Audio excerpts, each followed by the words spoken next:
Hi friends, welcome back to జయస్ వంటిల్లండి. ఈరోజు పులిహోర చేస్తున్నానండి. హాఫ్ కిలో అర కేజీ పులిహోర చేస్తున్నా, బియ్యంతో పులిహోర చేస్తున్నాను. కప్పు వేడి శనగపలుకులండి, ఒక 6 ఎండుమిర్చి ఇలా చిక్కి ఉంచాను, 1 ఇంచి అల్లం అండి ముక్కలు కట్ చేశాను. ఆవాలు ఒక హాఫ్ కప్ అండి, అంటే ఒక 3 స్పూన్లు ఉంటాయి ఆవాలు, ఒక 3 స్పూన్లు శనగపప్పు, 3 స్పూన్లు మినపప్పు, కరివేపాకు కప్పు అండి, సాల్ట్ ఒక 2 స్పూన్లు, నిమ్మకాయ రసం రెండు నిమ్మకాయలు పిండానండి, కొద్దిగా ఇంగ వేస్తాను, అర స్పూను పసుపు, ఒక 8 పచ్చిమిర్చి అండి. ఇంత సైజు చింతపండు నానబెట్టి ఉంచాను. మనకి ఎంత సైజు నానబెడితే ఇలా పొంగింది, కొద్దిగా మనకి వాటర్ పీల్చడం వల్ల. అన్నం వండేనండి, మనం పల్లెలో వేసుకుందాం. ఫస్ట్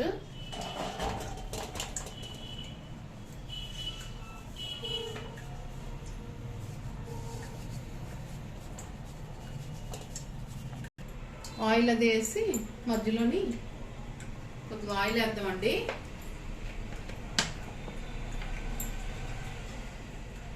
కొద్దిగా పచ్చిమిర్చి,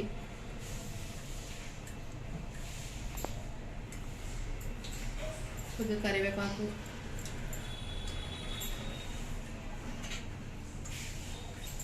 కొద్దిగా అల్లం ముక్కలు వేసి నొక్కాలండి. ఇలాగా బాగుంటుంది పులిహోర. ఆయిల్ వేస్తున్నాను కొద్దిగా, ఒక 3 స్పూన్లు ఆయిల్ లాగా వేస్తున్నాను. ఇప్పుడు మనం ఇది ఇలా మూసుకోవాలండి, చాలా టేస్ట్ వస్తుంది ఇలాగా వేడి వేడి అన్నంలో. మన అన్నం చూసారా, చిన్న పలుకుండగా తీసాను, మనకి మరీ మ్యాష్ అవ్వలేదు అన్నం, చిన్నది లైట్గా. మనకి పలుకులుగా ఉండాలంటే మనం కరెక్ట్గా కొద్దిగా మెత్తగా అవ్వకుండా చూసుకోవాలి. స్టవ్ వెలిగించి కళాయి పెట్టానండి, ఆయిల్ వేస్తున్నాను. మన పులిహోర కదండి, పడుతుంది. ఒక అరకప్పు ఉండిలాగా వేస్తానండి ఆయిల్, దీంతో అరకప్పు ఉండిలాగా. ఆవాలు వేస్తున్నాం అండి, ఆయిల్ పెరిగింది.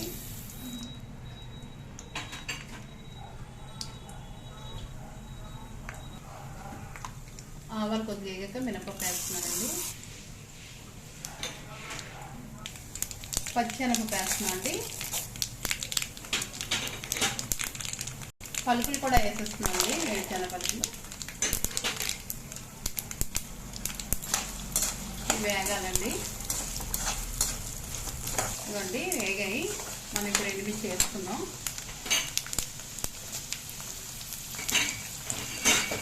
అల్లం కూడా వేస్తున్నానండి, కరివేపాకు కూడా వేస్తున్నాను, పచ్చిమిరపకాయలు వేస్తున్నానండి, ఇంగ వేస్తున్నానండి. ఇవ్వండి అర స్పూన్ ఇంగ వేస్తాను, చిన్న స్పూన్తో. పసుపు అండి, పసుపు వేస్తున్నాను, మొత్తం ఇవి కలిపిస్తున్నాం. సాల్ట్ కూడా ఇందులోనే వేస్తున్నానండి. మనం ఇప్పుడు చింతపండు రసం వేసుకోవాలండి, ఇందులో వేసుకున్నాం చింతపండు రసం.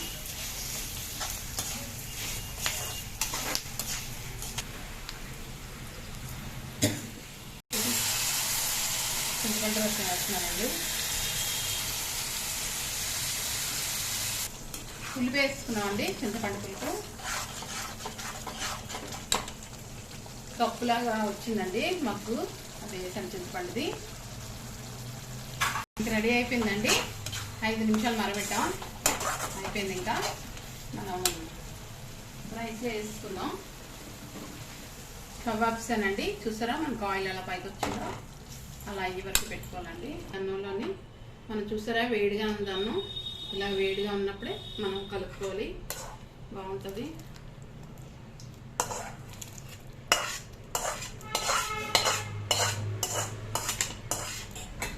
మనం ఇదంతా కలిపిసుకున్నాక లాస్ట్ నిమ్మరసం వేద్దామండి. సరే ఇవన్నీ కలిపాము. చూసారా మన పులిహోర ఎంత బాగా వచ్చిందో.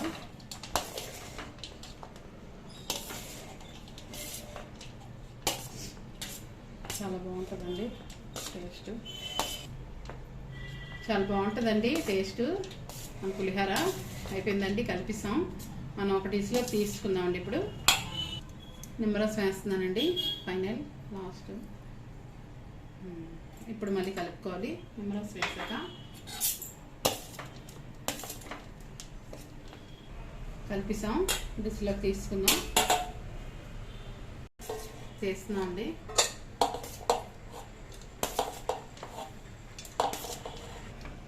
మన పులిహోర అయిపోయిందండి. చూసారా డిష్లోకి తీసాను. వీడియో నచ్చితే లైక్ చేయండి, షేర్ చేయండి, సబ్స్క్రైబ్ చేయండి. బాయ్ ఫ్రెండ్స్, నెక్స్ట్ వీడియో కలుద్దామండి.